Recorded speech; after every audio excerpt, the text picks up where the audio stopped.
What's going on, everybody? And welcome to the Ask a CISP podcast. This is a complimentary podcast to the Other Side of the Firewall podcast, where we talk to the ladies and greats of cybersecurity news, as well as we highlight those movers and shakers and glass ceiling breakers, such as my guest. Welcome to the show, Kenneth Ellington. How are you doing, sir? Pretty good, pretty good. I'm glad to be on, Ryan. All right. So this is our first time actually speaking to each other. I wanted to have as much freshness in the interview as possible, but I actually ran into you on LinkedIn. So a friend of a friend likes your post saying that you wanted to be on several podcasts for this month to promote your brand and what have you. And I was like, man, listen, I got a podcast. So let's make this happen. And sure enough, you replied and we were good to go. So I greatly appreciate you being on the show. For all of those out there who are listening to the show, so the Ask a CISP podcast is a complement to the Other Side of the Firewall. So the Other Side of the Firewall podcast, we have 4 episodes a week. Monday and Tuesday are topics. Wednesday is our discussion, and then Fridays we talk about everything else. On this show, we do more interviews, right? Like we like to talk to people who are out there glass ceiling breaking, starting their own brands, things of that nature, as well as people who are trying to break into cybersecurity. So we have more of a conversation between myself and people of color who are trying to either break in or give a hand up to those who are trying to get into the field of cybersecurity, which we talk about all the time. We only make up 9%, which used to be 7%. So we are increasing our numbers, but still it's too small, right? So I love that the platform highlights people, tries to bring us all together and promote our stuff. So without further ado, I'll start asking you my questions, right? Some icebreakers. So who are you? Where are you from? And what is your cybersecurity origin story? Sure. So my name is Kenneth Ellington, right? I'm from Tampa, Florida. I lived there for the majority of my life. So I would say probably maybe 16 years. I moved to Dallas, Texas, back during COVID, which was a absolutely insane time. Funny story about that. So I graduated from University of South Florida for the degree in cybersecurity. Because of COVID, I got no graduation. I got no walk day, right? It was literally just, they sent out a video like during May and like, that's it, basically. Because of COVID, right? We couldn't do in-person stuff, which is terrible. I lost all my graduation parties, which I'm so pissed about. But that's fine though. So they gave me a job offer back in July, and I actually moved to Dallas during 2021. So my first time to Texas was look for an apartment, and then the second time was actually move. So it was a big change for me, right? But I'm glad to be here. I do love living in Texas. It's been pretty awesome so far. And what I do for what I do for a living is I work in cybersecurity. I specialize in SIEM technology. So I work as a cybersecurity consultant at one of the big 4 accounting firms. I specialize in SIEM and SOAR. So think of Splunk, QRadar, XSOAR. What does IBM call it? I think Resilient or SOAR now, because they're very uncreative for everything. But I work with those type of technologies. Think of like endpoint solutions. So I help design, build, and scale systems for my clients for the solutions. And I actually own my own company called Ellington Cyber Academy, or ECA for short. And that is a e-learning platform designed to teach and train IT and cybersecurity professionals and those specific technology, because that's my niche. So think of SIEM and SOAR again. So we train individual professionals and actual businesses on how to use those technologies. That's amazing. So in such a short period of time. So kind of to go back a little bit. So where did you live at in Tampa? Like which area? Because I'm currently in Wesley Chapel. That's where I live at. Okay. I used to live in Dover, Florida. So think of kind of the Valrico Brandon area. Okay. You go like gotcha. 3 miles east of it. Okay. Yeah, I'm pretty familiar. So I've been here for about 7 years. I love the area. I'm from Buffalo originally, so I'm not going back to the snow. So you get 1 week of winter here, and that's it. I love it. But no, Texas. So I actually know a lot of people who have made that migration. It seems to be just exploding tech-wise, right? You have Miami, you have the Dallas area, and a few others. I know Georgia's also starting to also bubble up, and then Atlanta, of course, is crazy, right? When it comes to tech. So being out there now, have you seen any like the major growth, right? Because you said you came out during the COVID era. which was rough on everybody, right? I was still active during that time, so I was stuck here in the house because we couldn't even go on base during COVID for like the first couple months because everybody was just panicked, right? Yeah. So making that move during the pandemic, like how was that for starting a new job basically? It was one of the harder things I've had to do in my life, I would say, because I've lived at home with my parents for all my life, right? I went to college at USF, so I just drove 17 miles away from my house to go to college, Right. right? So I still lived with home to save money. Um, See, I need you to talk that to my kids. I'm trying to get them to do that now. Like I got it, two high schoolers. I'm like, don't leave. I would highly suggest them going to Don't use HCC the and going to money. USF. Yeah, I saved a lot of money that way. It was hard though. This is the first time living by myself. I lived 9 states away from all my family. Like I don't have any family in Dallas at all or Gotcha. Texas. Nobody. It's just literally me. So it was a really big change for me. Um, but but I wanted the chance to actually like really grow myself personally and professionally. So I thought it'd be a great move for me. Plus, they paid for me to move, so I wasn't complaining too much. Gotcha. Gotcha. I'm young. I don't have any kids. I don't have a wife yet. So if I was gonna move, like this was the time to do it. So I moved when I was 24 years old. Now I'm 26. So it's been a fun experience. Um, it was again because of COVID, it was hard to meet people, right? Because there weren't really like any in-person events. So I was honestly like afraid to drive like more than 2 miles away from my house because I was Right. gonna get lost. I get that. So yeah, it was a fun experience, but I'm glad that I did it. Okay. And what was the so you're coming out of getting your academics taken care of, and I know for a time there it's always the fight, right? Is the degree better, certifications better, is experience better? So for your combination of experience, education, and certification, um, like what was that like? Like what were your strengths when it was coming to find employment versus like what do you believe were your challenges? So initially, I got an IT and cybersecurity, I would say back in 2018. So I've been in the field for almost 5 years now. It was a struggle initially to get inside of it. One, I didn't see a lot of people that looked like me, so I kind of had that imposter syndrome. Because I went to my first conference with B-Sites in Tampa. When I went there, I went to the main, was it keynote speech, I believe was what it's called. And there must have been like 600 people inside that room or 300. And there was like 3 Black people there. So I'm like, all right, now I'm starting to see what the issue is. Right. Um, so it was kind of harder at first, right? I hadn't seen anybody that looked like me. So like finding a job, finding an internship during college was especially hard. I remember I went to JC Penney because an employer called me about having a potential interview, right, for an IT position. I got real excited, right? So this was like my first big job, but I didn't have a suit or tie or anything. So I went to Macy's. It was at Macy's. I spent all my money on like a really nice suit. And then like 2 days before the interview, they called me and canceled it. Uh, Yeah, I was very, very pissed. But yeah, it happened a lot. So it was a real big struggle for me to actually get like a cybersecurity internship. So I worked at Publix supermarkets. Anybody who lives like in the southeast knows what I'm talking about. I right. worked in a deli making sandwiches, getting cursed at Just gonna because the say fried chicken they wasn't have warm enough. a really good chicken finger sub. I'm not gonna Yeah. lie. Yeah, it was an interesting time there. So I working at Publix, I consider it as a blessing because I got to work on my interpersonal skills and soft skills a lot. Because by nature, I'm a very introverted person, so I don't like talking to people in general. So that really forced me to come out of my shell, right, and deal with very interesting customers and from different backgrounds, different experiences.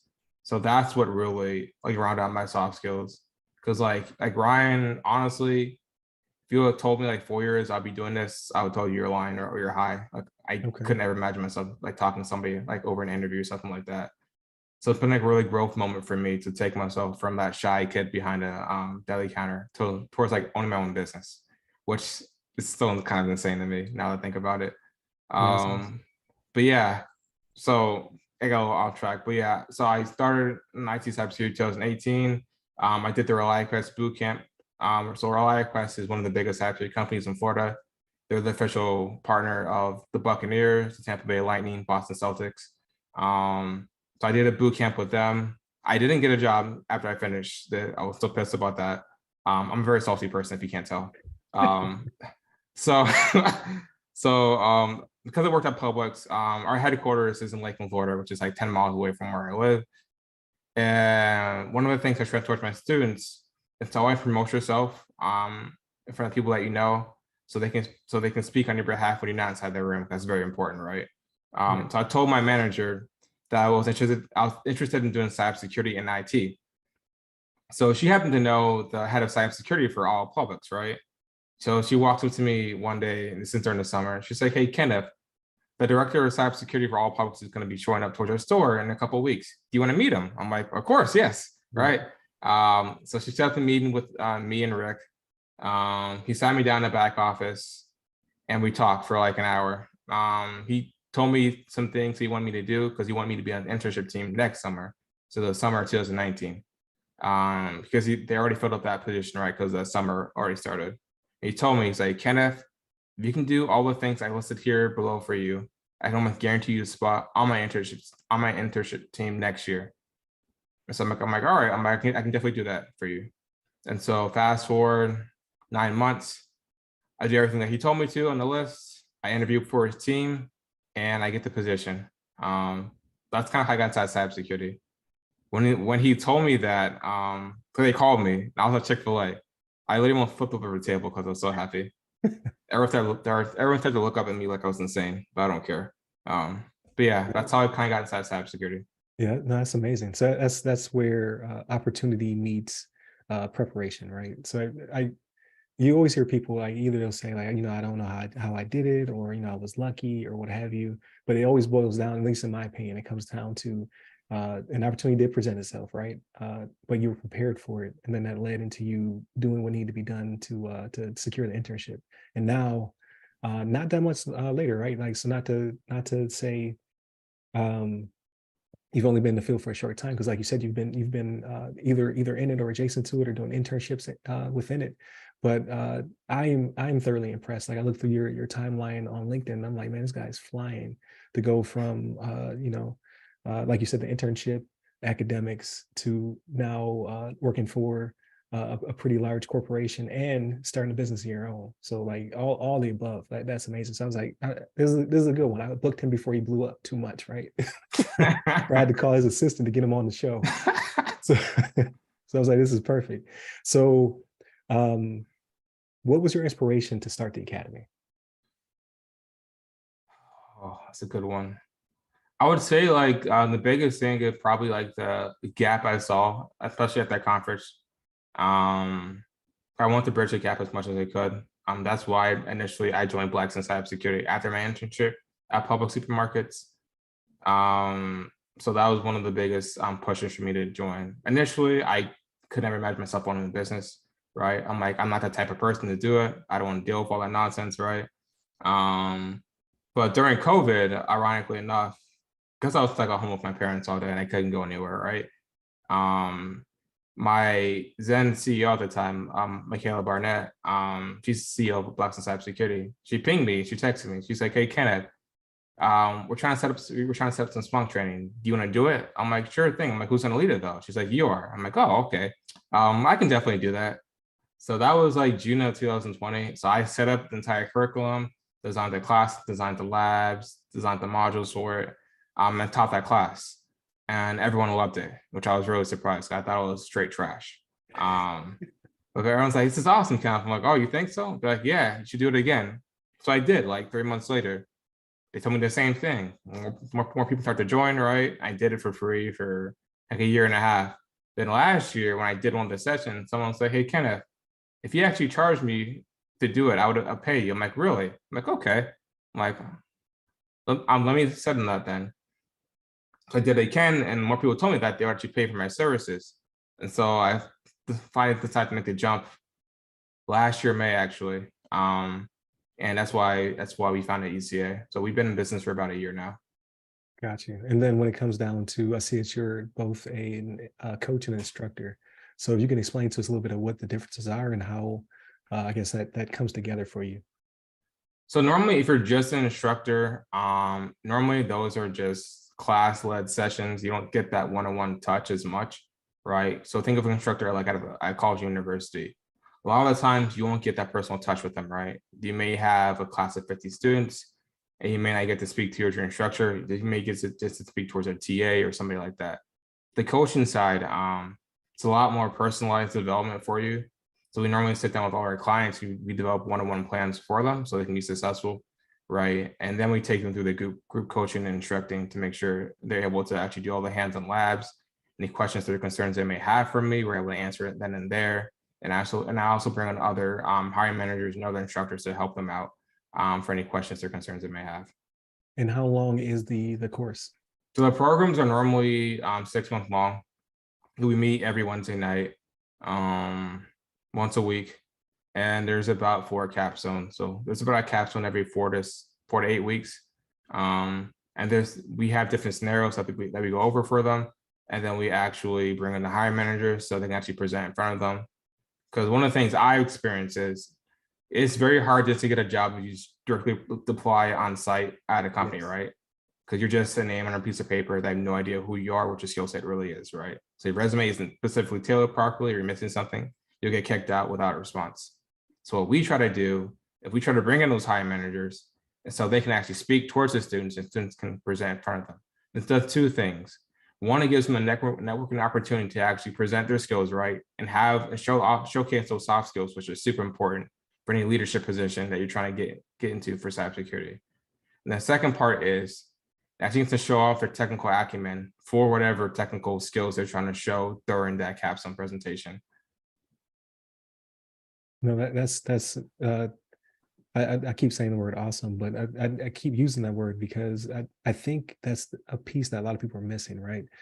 Because of what I believe to be a nonsensical debate, whether it be between a degree, a certification, experience, like which one trumps which. It really just depends on the situation, opportunity presented to you, right?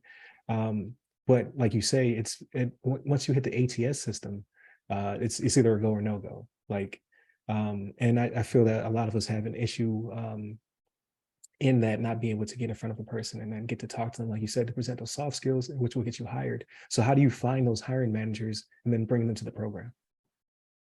So a lot of it is through my personal network. I've been told that I'm a very likable person. I don't know why. I try to be myself. A very humble person. So people, I guess, are naturally drawn towards me.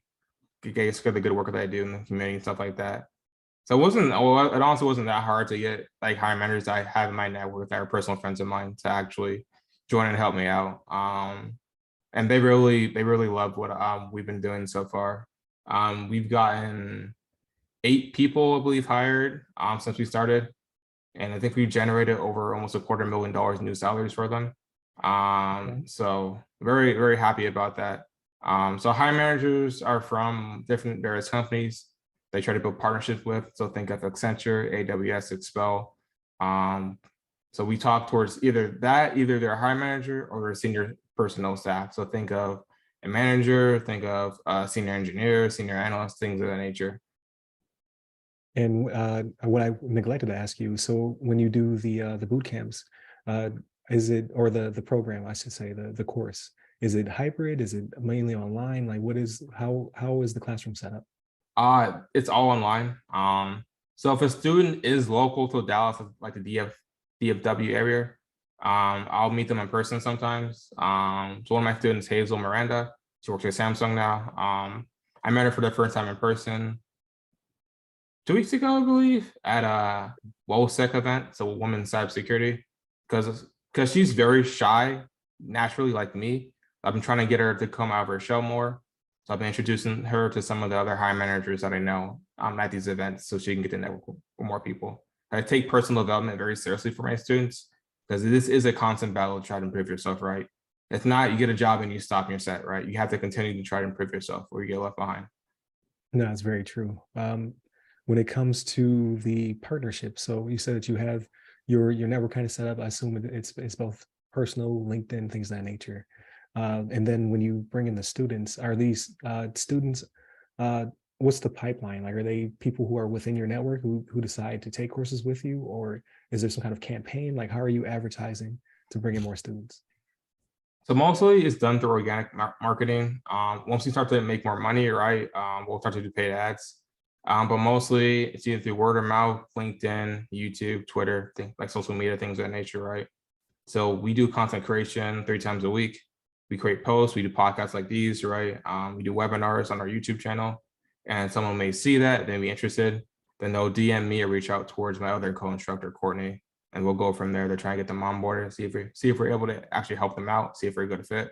Because one of the things I found that not everyone's willing to invest in themselves, which you have to be willing to do if you want to get ahead in this field.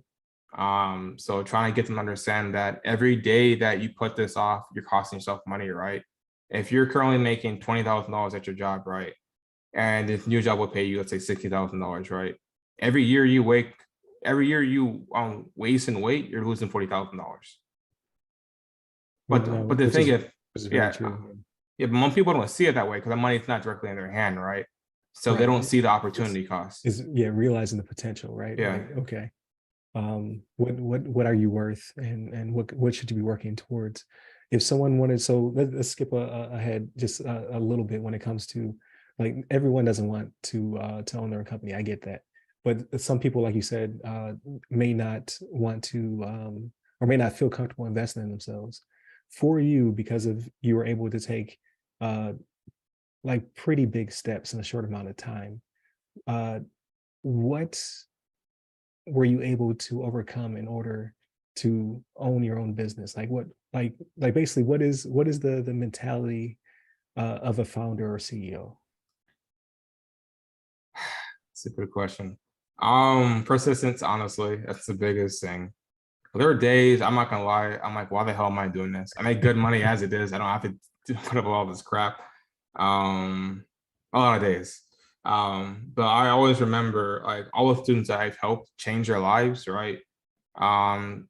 Took them from not being able to take care of their families or them being very unsatisfied in their career and being able to them have fulfilling careers where they can take care of their families and build generational wealth, right? Especially for people that look like us in our community, it's a really big deal. So like always remembering I am helping people is always like the biggest motivator for me to try to like build and bridge that gap as much as I can. Super important towards me. So those get me through the down days where we don't have any sales, right? Or I get rejected like 4 times from different students, right? So that's probably the biggest thing. Like having persistence is super key, and then having a good support group around you is insanely important. So I have like a team of advisors that I trust, right? They give me advice, give me guidance for how to run a business, right, and how to make it successful. So having those 2 things, I think, is insanely important. Okay, having the like you said, the persistence, and then having a team to help contribute to it as well. So what does the future look like? So I know you said you've had the academy for a year. So you have a 9 to 5, or in some cases, like it's depending on what you do. Like, so I'm a consultant as well, right? It could be a 40-hour week, it could be a 60-hour week. It just depends on what's going on. Where do you find that work-life balance? And then how are you gonna move to the next tier, whatever that may be? So my company is pretty flexible for me. As long as I don't poach our clients are Google, Microsoft, right? So they want to work with me, and they'll quit my job, I'll be rich. So as long as I don't poach our clients, and it doesn't affect my day-to-day job, they don't really care what I do, right? So that's a good thing. And then balancing it is I set aside specific time to work on my business and do the specific events. And the other days are just off days and rest days for me. So having a specific structure, which my business advisor and business coaches help me to develop, makes it a lot easier to manage. Because if not, you'll work yourself to death, right? You'll pull 18-hour days every day, 7 days a week, if you're not careful. Right, right. It's all about that work-life balance, which is something that like I think a lot of us struggle with. You also mentioned imposter syndrome, so I've been there as well. I get there, often sometimes, now as well. So that's always a challenge or a hurdle to get over. What do you tell your students, like when they are feeling feeling that way, right? Like maybe they feel like they can't do it, or they can't accomplish this, or maybe they don't see a lot of people like us in the room? Like, what do you tell your students? I first and foremost tell them that I believe in them, right? Because if I didn't, I wouldn't have brought them inside the program. There are some people that I don't believe have what it takes to be successful in the program. So everyone that I personally bring in, I trust that they have the skill set and the work ethic to make it happen. It's just them believing in themselves, right? So the first thing I tell them that I may be a country bumpkin from Florida, right? May not be worth much, but I'm like what I say, but I believe in trusting them, right? I tell them, going back towards like building your proper network, right? Having people that are supportive of you, that truly care about you beyond what you can do for them is going to be insanely important as you grow and as you scale up in your personal and professional lives, right? That's what I developed over the years. I've been burned a lot of times, right? As you make more money, as you get more fame, as you get more clout, people will want to try to pull you down or try to use you as a stepping stone for their own personal goals. So making sure you find people that don't want to do that towards you is very hard, but it's beneficial. No, those are very true words. I'm glad that you. It's good to have this conversation. It's good for people to hear that as well. Like everybody's not your friend, but like you say, like from just meeting you and kind of talking to you in this conversation, it seems like you want to be helpful. You want that's what motivates you and helps drive you.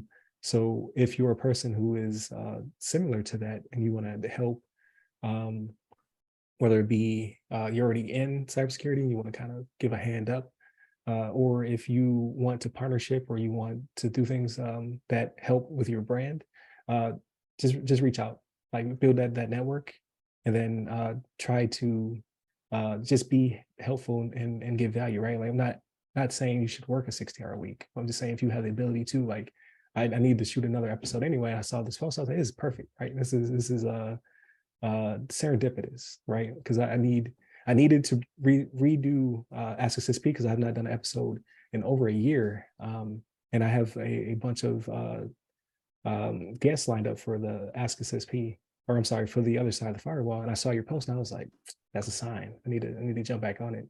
So like this cost me nothing, right?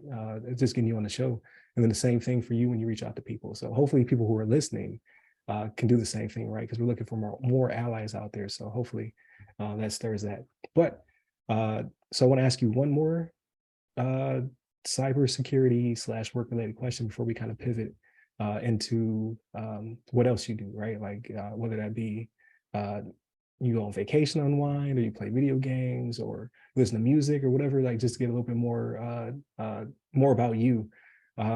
If you were me, like the roles were flipped, we're doing the interview, what would you ask yourself? Like, what have you not been asked? Because I know you've been on several podcasts over the past month or so. What is a question that you would have asked that they have not? That's a really good question. I've been asking too much. If I wasn't doing cybersecurity, so what else would I be doing in my life? It's a question that I don't get asked too much. And what would that be? So I won't say teaching because I'm technically doing that, right? Most people knows about me, right? If you met me like during my college days before high school, I wanted to become a chef actually. Before I went towards cybersecurity. The reason that being I love like creating stuff with cooking, right? And I love to eat. So cooking is one of my first passions that I have. Even after my parents, when I was in high school, the Food Network was always playing day and night, no matter what time. They got so annoyed by it. But yeah, I love to cook. So the reason I didn't do cooking was so my dad told me, Ken, he's like, I'll pay for your college, but I will not just pay for a cooking degree. You need to have a business degree, right? I'm like, sure thing. So I went to school for business originally. Then I find out how much chefs make. And chef will work like 60, 70 hours a week. They'll work on weekends or work nights, right? That's when everyone's out and about. Mm-hmm. And they'll make like 38K. I'm like, I can't do that, right? I'm a very realistic person, very honest person with myself. And I have a certain lifestyle that I want to live, and doing that wasn't going to afford me that. So I'm like, I can't do that. Gotcha. No, that's interesting. So like I tell my wife all the time, it's not an excuse, but like when I see ingredients, I'm like, I don't see food. I just see ingredients.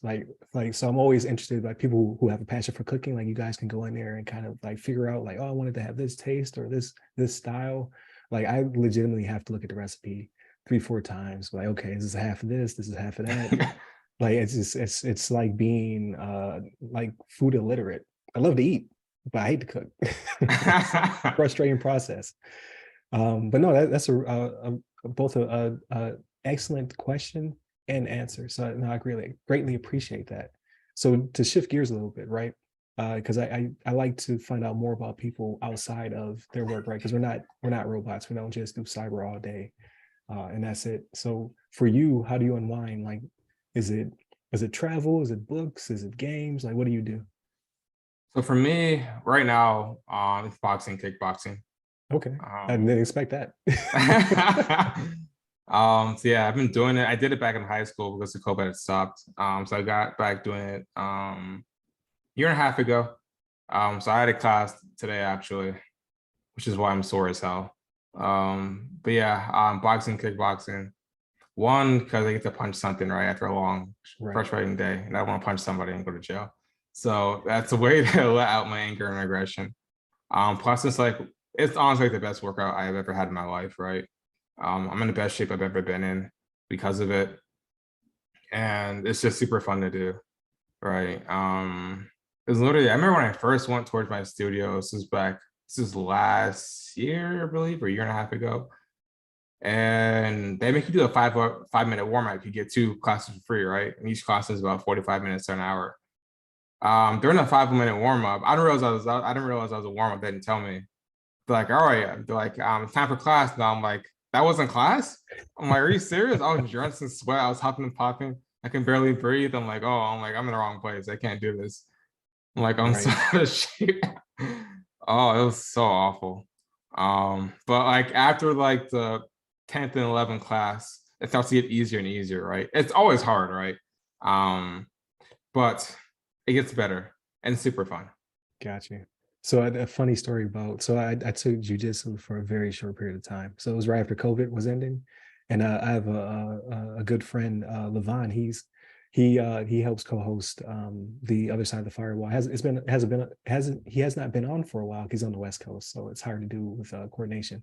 But when I was in Turkey, our time synced up better. So it'd be Levon, Shannon, and myself doing the other side of the firewall. He's big into martial arts. Like he's been doing it since forever. And he was like, you should do it. Like there's a class, jujitsu class, because I kept talking about like, yeah, I'm kind of interested in doing it. You know, I hear it's a really good workout. He was like, you should do it. You should do it. So I finally did it. I lasted 3 classes. So what I learned was, I already knew this about myself. I like my personal space, and there's no such thing in jujitsu. And I didn't know how much I didn't like people to sweat on me. Like I would like literally at the end of class, I would like have to get home. I got to take a shower because you're drenched in sweat, whether it be yours or theirs. It's very intimate. I didn't know that beforehand. Like with the different mounts and the mount guards, and I learned real quick about myself. Like, you know what? If God forbid it were to go down, and they got me on the ground, like they started grappling, I'm just gonna have to die because I can't overcome.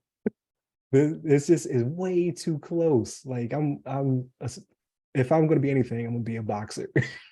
You get used towards it. You get I used gotta towards keep that it. distance. Well, that's awesome. Anything? So okay, you like working out. You like to do martial arts. Do you ever play any video games? You watch like movies? Are you interested in like anything that's coming out in the near future? So I'm a big Star Wars and anime person. Okay. So my favorite anime right now is My Hero Academia. Season 6 just ended. Best season by far, best season. And now I'm watching Demon Slayer. So it's good.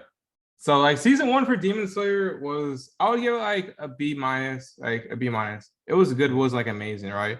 And then season 2 comes out, I'm like, oh my God, I'm like, this is an A plus. Yeah. So it really, they've taken it up a couple notches. Yeah, so that's the one I'm addicted to, right? So I didn't get into My Hero Academia only because I haven't watched it yet. So like I've been told by numerous people I got to get on it.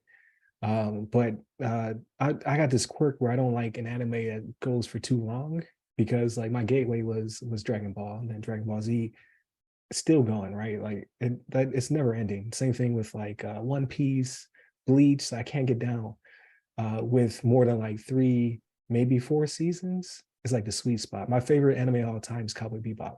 I think it was perfect from start to finish, right? You get one beautiful season, it has a conclusion. But Demon Slayer might get me, because like I'm in I think it's considered the 3rd season with Yeah, yeah, the Electric District. yeah. Oh man, I love it. It's like it's god tier anime. Like it's perfect. I'm just like, oh, they're gonna get me, because I could see it going past 3 or 4 seasons because it's so good. Um, I'm just like, man, because the same thing with Attack on Titan, right? Like I really enjoy it as well, but I'm like, man, could y'all just land this plane? They keep shrinking up. They said the final season. Then I they don't think made final each means the same thing in Japanese. yeah. It's 3 seasons within like This one. Like this is lame. is the final season. So So like, this is the stupidest thing ever. it just keeps going. People love it though. Like people are really excited for it. So Yeah, I yeah. get it. Yeah, I mean, it's awesome though. It's awesome, but I'm like, this is ridiculous. It came like 3 years ago. Like, this is the final season. I'm like, all Yeah, right, we you finished can't next say year. final unless it's the final. Well, I guess Final Fantasy, right? We're on like number 16. So I just don't think it means the same thing. But no, that's cool. Like yeah, I've been an anime head since I used to get them from Blockbuster. That's how old I am. So like Blockbuster had like a shelf that was anime, and that was it for the Western world. And now anime is everywhere, right? So I tease my kids about it all the time, because I watch it with them. But you could stream it, you just get it readily available to you. I was like, man, listen, we had to get stuff shipped from Japan. It's crazy out here. But no, that's cool. So yeah, hopefully the next season will be awesome as well. But this was a blast. I'm really glad that you did reach out looking to find a podcast to promote your brand and what have you. I'm glad to have met you. I don't know anybody in Blacks in cybersecurity. However, I tagged them on every single one of my posts. It was crazy, right? Like somebody in their media manager asked me, I guess they saw my videos because I put them on various different like LinkedIn, Twitter, all that good stuff. He said, hey, if you add us, we'll reshare it. And I thought that was the coolest thing ever, right? Because I'm trying to get my podcast out there and whatever. And that was like 2 years ago, and I still at them every single time, right? And I don't have any kind of connection with them. But it's again, uh, is that putting people out there, showcasing them, giving a hand up. Like I'm sure I've picked up dozens of subscribers just from that ad. So I greatly appreciate them and all they do. But yeah, I definitely want to keep in touch. I want to see a year from now, right? Get you back on the show, like hopefully before a year, but I definitely want to get you back on a year from now to see how your brain has grown and kind of like what you're doing after the fact. So I definitely want to hit you up again next June. But if I can get you back on the other side of the firewall is our weekly podcast, and then if I get you back on as a guest host, I think that'd be pretty cool. So we'll see what we can do again before you blow up. Before I start going through assistants and all, I don't have that. I don't have an assistant. I do all my own booking. But no, I see growth. I see passion, which I greatly appreciate. It's one thing to be in this space. It's another thing to be in the space and be a person of color, because the numbers are just not that great right now. But every year I see more and more people, whether it be adjacent or people who I've reached out to, and I just see their growth, and I'm always impressed. I'm like, man, listen, a few years from now, the numbers will definitely catch up to the amount of passionate people who are in the field, and the pipeline is steadily increasing, right? Like you're part of the solution with your academy. Like you're getting more people in the door, and we greatly need that as well, just in general, right? Because as we like my podcast and news in general shows every week is some shenanigans. So we need as many cybersecurity professionals as possible out there. So thank you very much. Where can people find you? You can find me either on LinkedIn, which is what I primarily use for a lot of marketing stuff. We have a YouTube channel, and I'm also on Twitter. There it is. So, and you're going to shoot me all of your links. This will, like I said earlier, this will probably post the week of, pull my calendar out. So this will be next week. So we're currently shooting on Memorial Day. So this week coming up will be Aisha Hollins. She's actually in Dallas area as well. She's in Texas, but she is a podcaster, an author, a digital forensics trailblazer. So she is our co-host for this week, and then next week you'll go up on the Ask Us SP, and then not in the hopefully the near future I get you back on the the Other Side of the Firewall podcast that if you want as a guest host. So we'll work all those things out. But thank you again for all those of you who are tuning in. I don't say this enough, and I always forget. But please like, share, subscribe, all that good stuff. Please set up all the links that Kenneth is going to provide us as well. If you're interested in his academy in any respect, whether it be to partner, sponsor, or attend, definitely hit him up because he's doing some amazing things over there. And then hit us up every week. We have 4 episodes. So stay safe, stay secure.